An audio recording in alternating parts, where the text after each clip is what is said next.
Hi friends, welcome to my YouTube channel.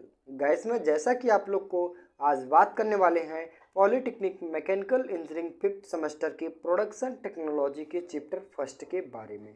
जैसा कि आप लोग को नेक्स्ट क्लासेस मैंने प्रोडक्शन टेक्नोलॉजी के कुछ टॉपिक के बारे में बताया था।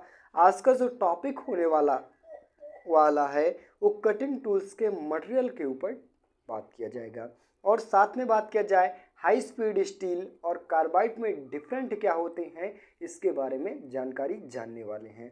तो यहाँ पे ये वीडियो काफ़ी हेल्पफुल होने वाली है। वीडियो लास्ट तक देखना है तभी आप लोग को समझ में आएगा। चलिए हम देखते हैं, वीडियो को ज़्यादा देरी ना करते हुए वीडियो को स्टार्ट करते हैं।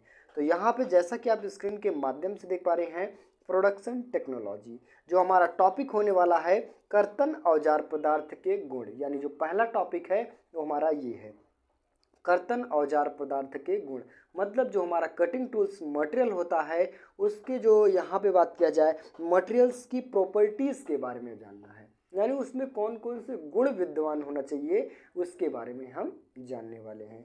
चलिए देखते हैं, हम पॉइंट टू पॉइंट देखेंगे।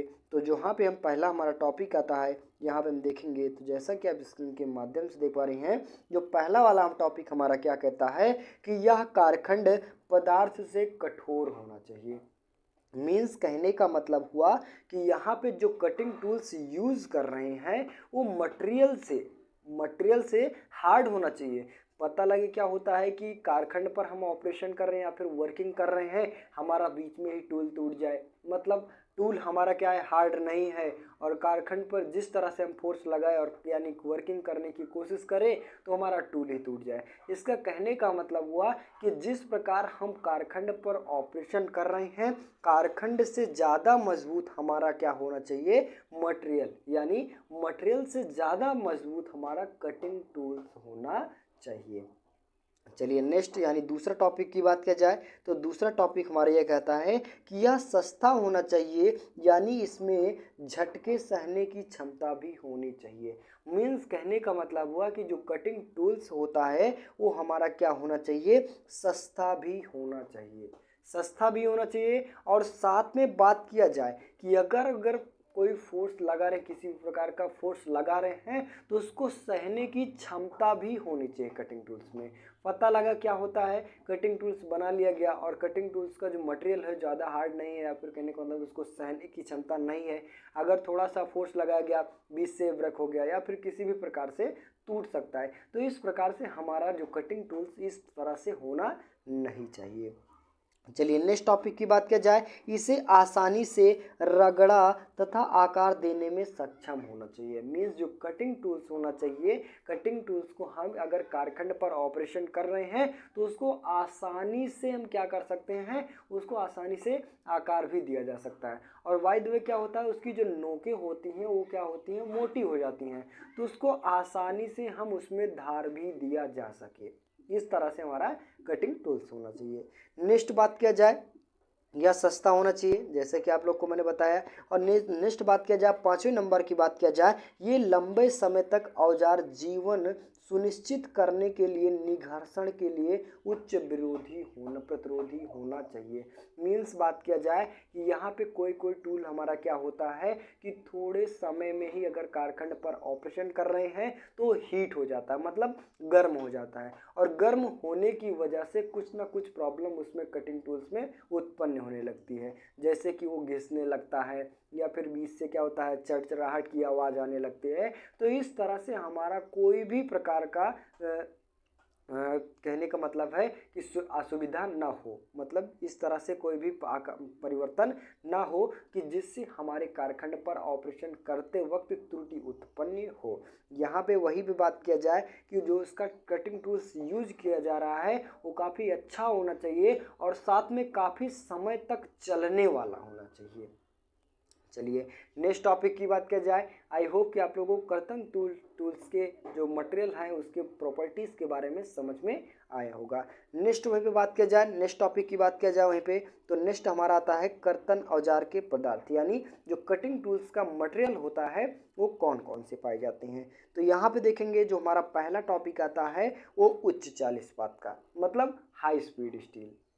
ये कटिंग टूल्स बनाए जाते हैं। नेक्स्ट बात किया जाए, उच्च कार्बन इस्पात के भी बनाए जाते हैं कटिंग टूल्स। और वहीं पे बात किया जाए, टंगस्टन का भी बनाया जाता है, और सीमेंटेड कार्बाइड का भी बनाया जाता है, और सेटेलाइट का भी बनाया जाता है, और सिरेमिक या कर्तन पदार्थ का बनाया जाता है, और यानी और हीरे का बनाया जाता है। यानी आपके टोटल जो हार्डनेस वाले, मतलब कहने का मतलब है अधिकतर जो टूल का मटेरियल होता है ये इन्हीं सातों में से पाए जाते हैं। अब डिपेंड करता है कि हमारा कारखंड किस तरह से हार्ड है, उसी के अकॉर्डिंग हम मटेरियल्स का चयन करते हैं। यानी सबसे ज़्यादा मटेरियल यानी कटिंग टूल्स बनने वाला होता है तो उच्च चाल इस्पात यानी हाई स्पीड स्टील का ही बनाया जाता है। और बाकी ये छोटे मोटे कारखंड यानी छोटे मोटे टूलों के लिए और छोटे मोटे कारखंड के पर वर्किंग करने के लिए इन सारे मटेरियल का यूज़ करते हैं। चलिए नेक्स्ट टॉपिक की बात किया जाए, ब्रोच मटेरियल्स यानी जो ब्रोचिंग मशीन होती है उसका जो मटेरियल होता है उसमें कौन कौन से गुण पाए जाते हैं, और बात किया जाए उसमें कौन कौन से मटेरियल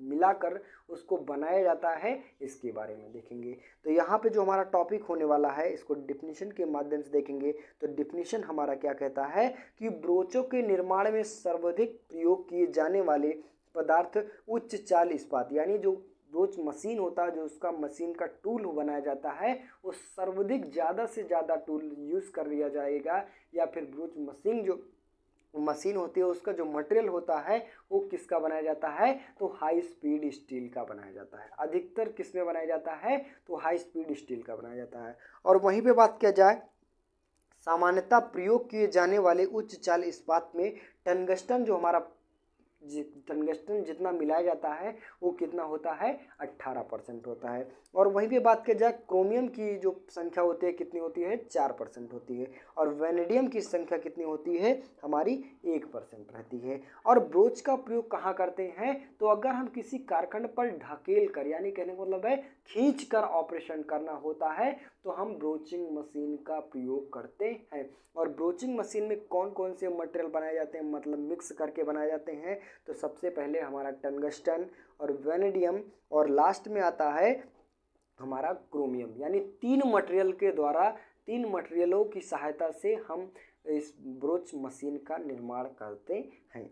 चलिए नेक्स्ट टॉपिक की बात किया जाए, एक संपूर्ण मशीनन प्रक्रम यानी जो मशीन होती है उसमें एक संपूर्ण प्रक्रम कितने टाइप्स के पाए जाते हैं। मीन्स कहने का मतलब है कि यहाँ पे अगर कोई भी मशीन ले लिया गया, ड्रिलिंग मशीन हो गया, बोरिंग मशीन हो गया, या फिर कोई भी मशीन ले लिया जाए तो उसमें कितने ऐसे स्टेप होते हैं कि जिनके द्वारा हम मशीन को नहीं चला सकते हैं। यहाँ पे बात किया जाए कि अगर उन स्टेपों में अगर कोई भी स्टेप मिस होता है तो मशीन हमारी असफल रहती है। तो यहाँ पे देखेंगे तो यहाँ पे इसके मुख्य पार्ट कौन कौन से होते हैं, यानी मुख्य स्टेप कौन कौन से होते हैं, वो 4 स्टेप होते हैं। चलिए देखते हैं, पहला हमारा आता है कारखंड। मीन्स कहने का मतलब हुआ कि अगर हम किसी कारखंड पर ऑपरेशन करना होता है तो अभी हम मशीन का यूज़ करते हैं, तो सबसे मेन इम्पॉर्टेंट यानी जो पहला स्टेप हो जाता है वो हमारा होता है कारखंड। और दूसरा बात किया जाए, कारखंड पर ऑपरेशन करने के लिए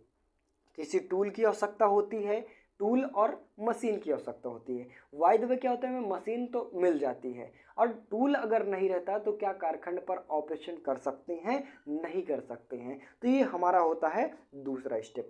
और तीसरा आता है छीलन, यानी कारखंड पर जो ऑपरेशन किया जाएगा, जो वेस्ट मटेरियल रहेगा उसको भी किसी न किसी तरह से इकट्ठा किया जाएगा, यानी कहने का मतलब हटाया जाएगा टूल की सहायता से। तो हमारा तीसरा स्टेप आता है वो छीलन, यानी कहने का मतलब हुआ छीलन आ गया। नेक्स्ट बात किया जाए, कर्तन तरल, यानी जो टूल हो जाता है, जो मशीन का जो पार्ट होते हैं, कोई पार्ट होता है वो धीरे धीरे क्या होता है, गर्म होने लगता है। और उसको ठंडा करने के लिए या फिर हम उसको कहने का मतलब है वो आपस में रगड़े ना या फिर विकार ना उत्पन्न हो, घर्षण ना हो, इनको कम करने के लिए किसका प्रयोग करते हैं, तो कर्तन तरल का प्रयोग करते हैं। यानी जो एक संपूर्ण मशीन प्रक्रम में होता है वो हमारे 4 पार्ट होते हैं, यानी 4 स्टेप होते हैं। अगर इनमें से कोई भी एक पार्ट मिस होता है, यानी कोई भी स्टेप मिस होता है तो हम कारखंड पर ऑपरेशन नहीं कर सकते हैं। चलिए नेक्स्ट टॉपिक की बात किया जाए यहाँ पे क्वेश्चन आपका किस प्रकार से पूछा जाएगा, एक संपूर्ण मशीनन प्रक्रम में क्या प्रोसेस होता है इसके बारे में संक्षिप्त टिप्पणी लिखिए। तो पहला हमें कारखंड पे हेडिंग डालना है। कारखंड के बारे में जैसे कि आपको मैंने बताया कि सपोज दैट आपको लिख देना है। नेक्स्ट बात किया जाए औजार के बारे में और छीलन के बारे में और कर्तन तरल के बारे में। वहीं पे नेक्स्ट टॉपिक की बात किया जाए हाई स्पीड स्टील और कार्बाइड के बीच में डिफरेंट क्या होते हैं, मीन्स बात किया जाए what between high speed steel and carbide. चलिए देखते हैं। तो पहला हमारा एक साइड में रख दिया गया है हाई स्पीड स्टील और दूसरे साइड में रख दिया गया है हमारा कार्बाइड। तो चलिए देखते हैं यहाँ पे इसको स्क्रीन के माध्यम से। तो पहला जो हमारा हाई स्पीड स्टील में आता है वो हाई स्पीड स्टील इस्पात अधिक लचीला व कम भंगुर होता है। यानी जो हमारा हाई स्पीड स्टील होता है वो क्या होता है, यानी अधिक लचीला होता। मीन्स यहाँ पे अगर कारखंड पर फोर्स लगाया जाता है यानी टूल्स पर फोर्स लगाया जाता है तो उसको सहने की क्षमता हमारी हाई स्पीड स्टील में काफ़ी ज़्यादा होती है और ये क्या होता है भंगुर नहीं पाए जाते। मीन्स क्या किया जाए कि हाई स्पीड स्टील में जो उसको मटेरियल यूज़ किए जाते हैं तो उसमें बीच में गैपिंग नहीं होती है और गैपिंग होने ना होने की वजह से ये भंगुर नहीं होते हैं और बल्कि जो कार्बाइड होता है वो भंगुर पाया जाता है और ज़्यादा लचीला नहीं होता है। इसको देखेंगे यहाँ पे तो देखेंगे कार्बाइड एक अत्यधिक कठोर और रबड़ से क्षतग्रस्त होने वाला पदार्थ है। यानी जो कार्बाइड होता है वो लचीला नहीं होता है और इसे रबड़ से क्षतग्रस्त किया जा सकता है। चलिए नेक्स्ट टॉपिक की बात किया जाए हाई स्पीड स्टील इस्पात में दीर्घ जीवन की विशेषता नहीं होती है। मीन्स बात किया जाए जो हाई स्पीड स्टील होती है वो जो मटेरियल यूज़ किया जाता है यानी कहने का मतलब है टूल बनाया जाता है वो काफ़ी लंबे समय तक चलता है। और वहीं पे कार्बाइड की बात किया जाए कार्बाइड अपनी प्रयुक्त पर निर्भर करते हुए 5 से 10 गुना अधिक दीर्घकाल तक यथायथ बना रहता है, वो बात किया जाए। नेक्स्ट टॉपिक की बात किया जाए यह कम महंगा यंत्र है, मतलब जो इसका हाई स्पीड स्टील होता है उसका जो प्राइस होता है वो काफ़ी कम होता है। नेक्स्ट वहीं पे बात किया जाए हाई स्पीड की अपेक्षा थोड़ा अधिक व्यय होता है। मीन्स यहाँ पे ये हाई स्पीड स्टील के अपेक्षा ज़्यादा महंगा होता है।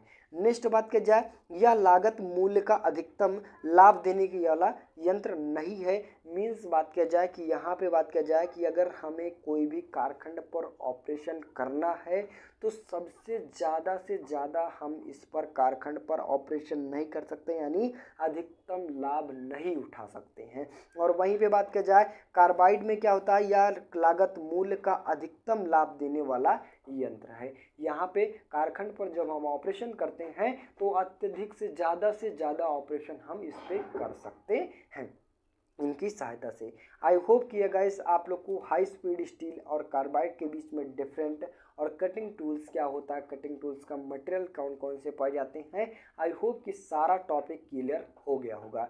तो बस गाइस आज के लिए इतना ही। वीडियो अच्छी लगी हो चैनल पे नए हो चैनल को सब्सक्राइब कीजिए, ज़्यादा से ज़्यादा शेयर करने की कोशिश कीजिए। मिलते हैं नेक्स्ट वीडियो में, तब तक के लिए जय हिंद।